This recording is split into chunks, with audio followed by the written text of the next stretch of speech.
Confira agora um alerta do diretor técnico do Hospital Regional e professor da Unidade, Marcelo Gambetta, sobre a situação do Alto Vale do Itajaí em relação à Covid-19.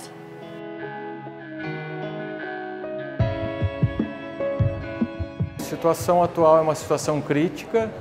Nós temos uma taxa de ocupação da UTI Covid de 190%, ou seja, temos os 10 leitos da UTI Covid ocupados e mais 9 leitos da UTI geral também ocupados.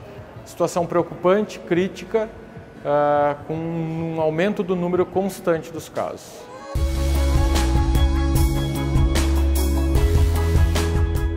Acho que é um misto do cansaço. A gente está falando de um ano de enfrentamento da pandemia. A questão da vacina, da proximidade da vacinação também pode ser um elemento de descuido.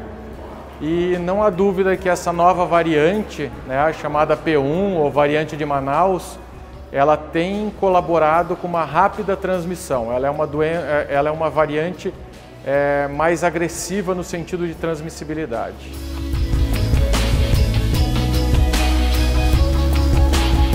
Os sintomas da nova variante são mais graves e eles acontecem num momento aparentemente mais tardio do que o que era.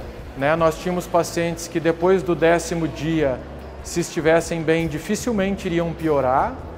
E agora a gente percebe que pacientes com 14, 15 dias do início dos sintomas iniciam o seu momento de piora. Então mudou sim um pouquinho a forma da apresentação da doença.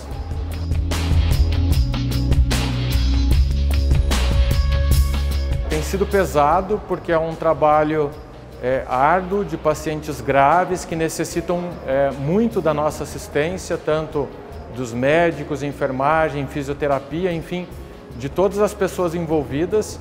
E talvez o maior peso é a gente ainda não vislumbrar um final para isso tudo, A gente continua atuando sem ter ideia de quando que isso vai acabar.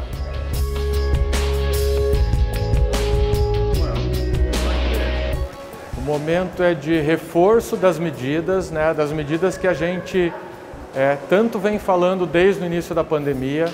A gente entende que as pessoas estão cansadas, mas não é a hora. Os serviços estão lotados, então não é um momento para se ficar doente, afinal, nunca é um momento para ficar doente.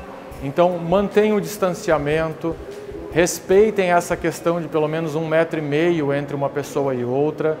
Usem suas máscaras adequadamente, troquem elas constantemente, não tirem as máscaras para conversar, porque isso é relativamente comum.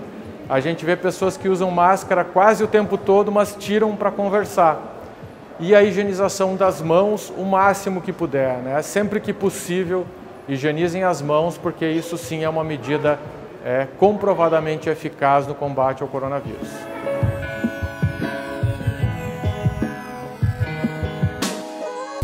Hoje o sistema ele não está num colapso naquele sentido de que não tem mais onde pôr, mas a rede de UTI está em colapso. Ela está 100% ocupada. Isso não é uma característica de Rio do Sul, isso é uma característica do estado de Santa Catarina e do sul do país, inclusive para internações privadas e conveniadas. Ou seja, às vezes a pessoa deixa de cumprir as regras pensando, mas eu tenho um convênio, ou eu tenho condição de ocupar um leito privado. Esses leitos não existem no estado de Santa Catarina. Então, reforço, não é o momento de adoecer, não é o momento de ficar grave, porque esses pacientes serão sim atendidos nos prontos-socorros dos hospitais, que de longe não é a estrutura ideal para esse tipo de atendimento.